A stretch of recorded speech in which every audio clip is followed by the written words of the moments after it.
Magandang buhay mga bata! Tara, samahan ninyo akong matuto kasama si Teacher Aika, your online teacher. Please don't forget to subscribe, like, share, and hit the notification bell for more videos. Thank you! Revised K-12 Curriculum Filipino, Grade 2 Quarter 1, Lesson 2, Day 3. Ang ating aralin ngayong araw ay tungkol sa mga salitang may diptongo. Muli, ako si Teacher Aika, ang inyong online teacher. Simulan na natin. Mga layunin. Una, natutukoy ang mga salitang may diptongo. Pangalawa, natutukoy ang mga salitang magkakatugma, 1 hanggang 2 pantig. Pangatlo, natutukoy ang sight words na kabilang sa Filipino. Pang-apat, natutukoy ang tiyak at di-tiyak na ngalan ng tao, bagay, hayop, lugar at pangyayari. At pang-5, natutukoy ang mga salitang pang-ugnay sa ngalan ng tao, bagay, hayop, lugar at pangyayari. Gaya ng o, at.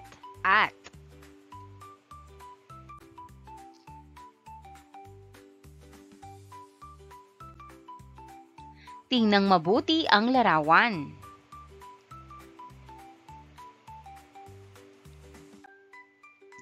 Mga bata, sa palagay ninyo, tungkol saan ang kwentong inyong maririnig sa araw na ito?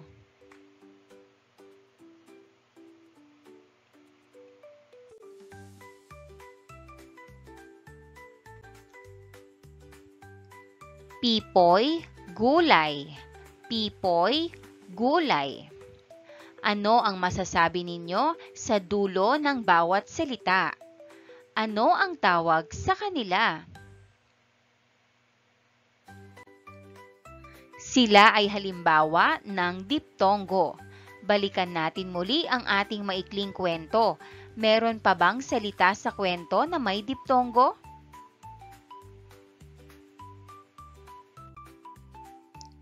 Magbigay pa ng mga halimbawa ng mga salitang may diptongo. Narito ang ilang salita na may diptongo. Bahay, bahay, 2 pantig. Diptongo, ay. Buhay, buhay, 2 pantig. Diptongo, ay. Aliw, aliw, 2 pantig. Diptongo, iw. Daing, daing, 2 pantig. Diptongo, ay. Araw, araw, 2 pantig. Diptongo, aw. Kahoy, kahoy, 2 pantig. Diptongo, oy.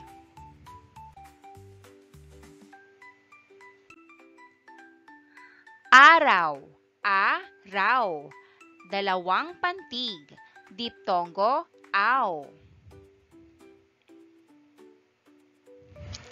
Kahoy, kahoy, 2 pantig. Diptongo, oy.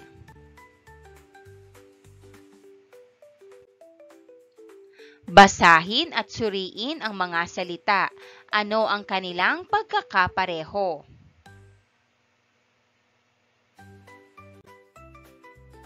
Mga salita na galing sa kwento. Kaharian, kahalagahan. Pagkain, hardin. Subukan, matatagpuan.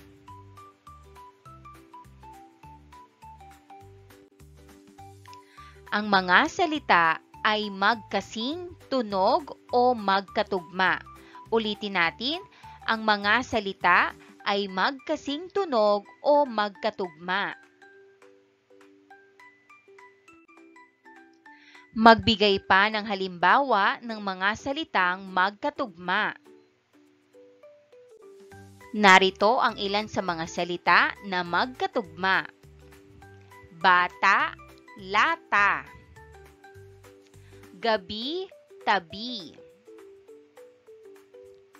Aso, baso. Bahay, tunay. Gulo, tulo.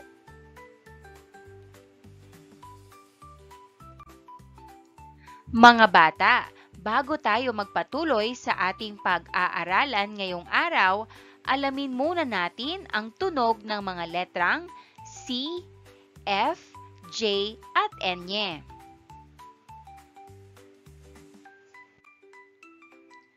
Malaking titik C, maliit na titik C.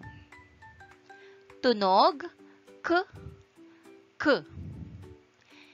C, C.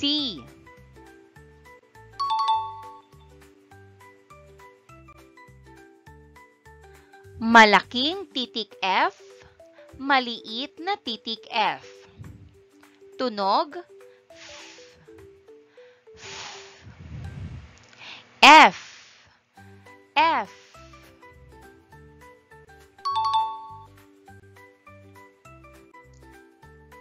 Malaking titik J, maliit na titik J.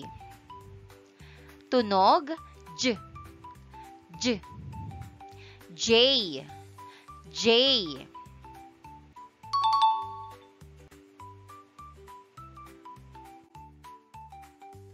Malaking N, maliit na N. Tunog Ny, Ny. N, N.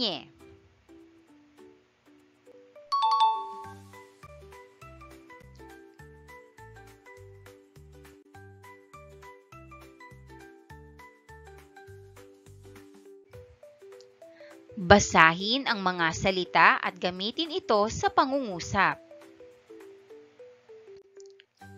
Luningning, barangay, candy, tsokolate, prutas, gulay, halaman, bahay, dahon, kaharian. Narito ang tig-isang simpleng pangungusap para sa bawat salita. Number 1. Si Luningning ay naglaro sa parke kasama ang kanyang kaibigan. Number 2. Nalinis ni Ana ang bakuran ng kanilang barangay kahapon. Number 3. Masarap kumain ng candy kapag may kaarawan. Number 4. Nakatikim si Pedro ng tsokolate mula sa tindahan. Number 5, kumain sila ng sariwang prutas pagkatapos ng tanghalian. Number 6, nagluluto si nanay ng gulay para sa hapunan. Number 7, inaalagaan ni Lolo ang bagong tanim na halaman sa hardin. Number 8, malinis at maayos ang pintuan ng aming bahay. Number 9, nahulog ang tuyong dahon mula sa puno. At number 10, napanaginipan ni Carlo na siya'y hari sa isang kaharian. Magbigay pa ng halimbawa ng mga pangalan. Ang pangalan ay meron ding kasarian.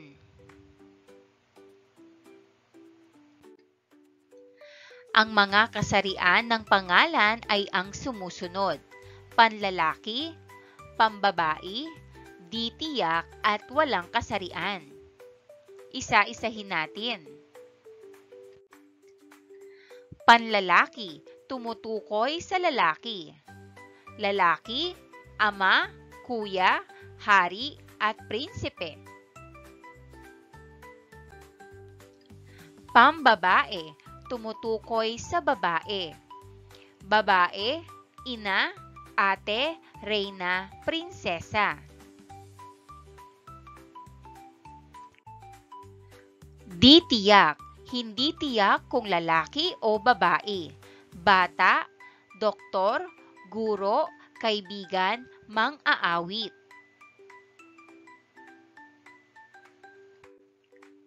Walang kasarian. Mga bagay, lugar, hayop o pangyayari. Bahay, puno, kotse, paaralan, saging.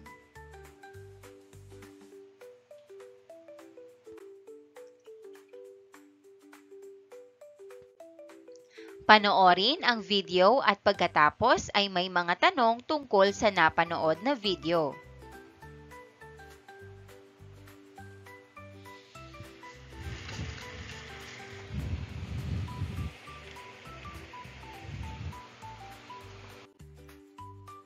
Base sa napanood na video, ano-ano ang 4 na kasarian ng pangalan?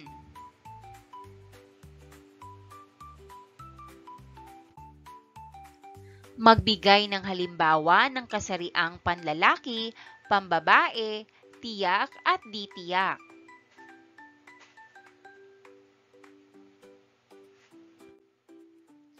Ibigay ang kasarian ng mga sumusunod: kuya, ninong, lapis, ate, pulis.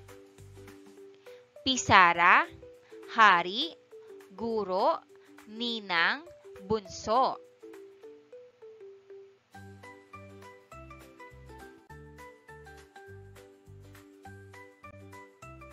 Pangkatang gawain.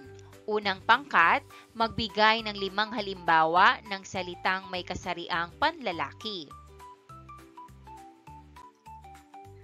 Ikalawang pangkat, magbigay ng 5 halimbawa ng salitang may kasariang pambabae.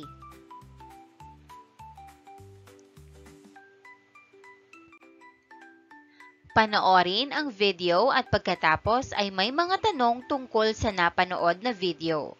Ano ang mga kayarian ng pangalan? Tungkol saan ang inyong napanood? Ano-ano ang kayarian ng pangalan ayon sa inyong napanood?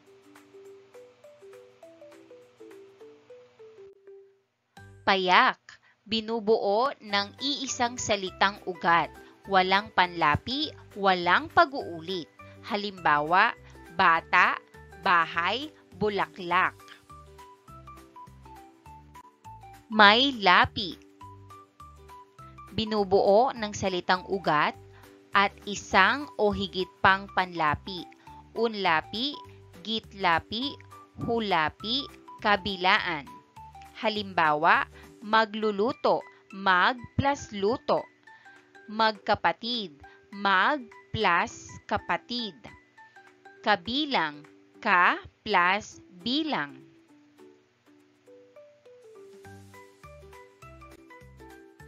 Inuulit, binubuo sa pamamagitan ng pag-uulit ng salitang ugat, buo o bahagi. Halimbawa, bata-bata, paglalarawan sa maraming bata o maliit na bata. Araw-araw, paglalarawan sa araw-araw na pangyayari. Tula-tula, uri ng tula. Tambalan, binubuo sa pamamagitan ng pagdudugtong o pagsasama ng 2 o higit pa, magkaibang salitang ugat. Halimbawa, bahay, kubo. Bahay plus kubo. Punong kahoy, puno plus kahoy. Araw-gabi, araw plus gabi. Ilaw trapiko, ilaw plus trapiko. Silangan-kanluran, silangan plus kanluran.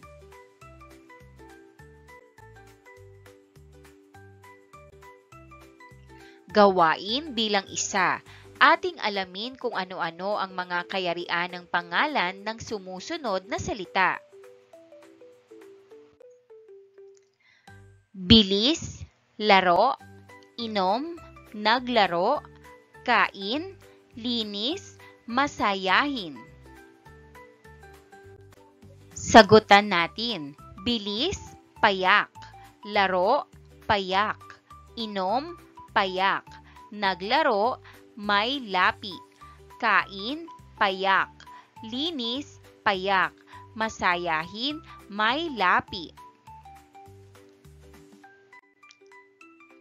Sabihin kung ang sumusunod na salita ay payak o may lapi.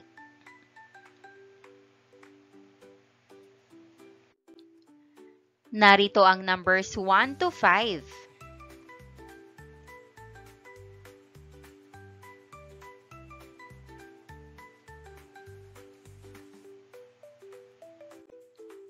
Sagutan natin.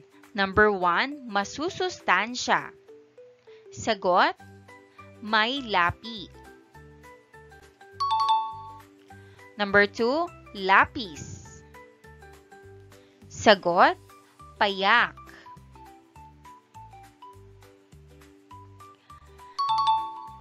Number 3, kapatagan. Ang sagot, may lapi. Number 4, gulay. Ang sagot, payak.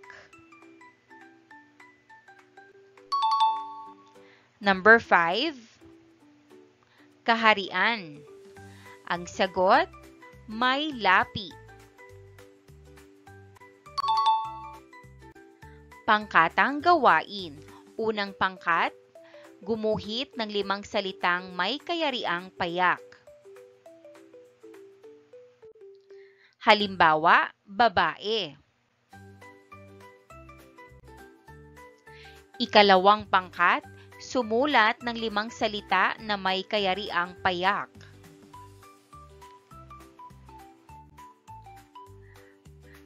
Ikatlong pangkat, sumulat ng 5 salitang may kayariang may lapi.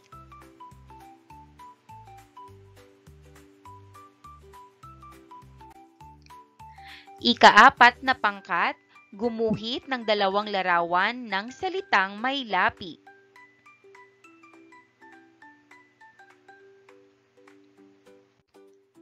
Sagutin ang mga tanong. Alin sa 2 pagkain, candy o tsokolate, ang gustong kainin ni Pipoy? Anong 2 salita ang nagsisilbing pang-ugnay upang pagdugtungin ang 2 o higit pang salita o parirala?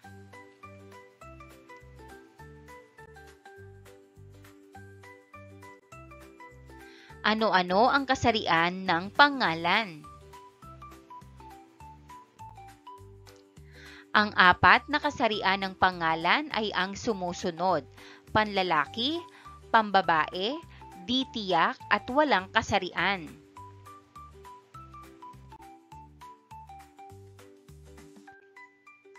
Gawain, sagutan ang puwang ng tamang pang-ugnay at oo. Number 1, mahilig akong magbasa at magsulat. Number 2, mag-aaral ako mamaya o matutulog na lang.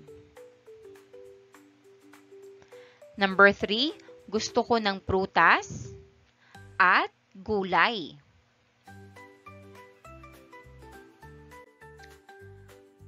Number 4, mahilig akong kumain at mag-ensayo. Number 5, gusto mo bang manood ng pelikula o pumunta na lang sa parke?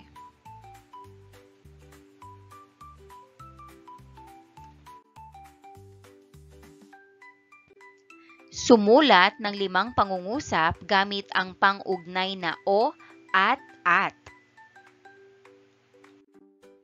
And that wraps up today's lesson. If you enjoyed this video and want to see more content like this, don't forget to hit the subscribe button and ring the bell so you never miss an update. Thanks for tuning in.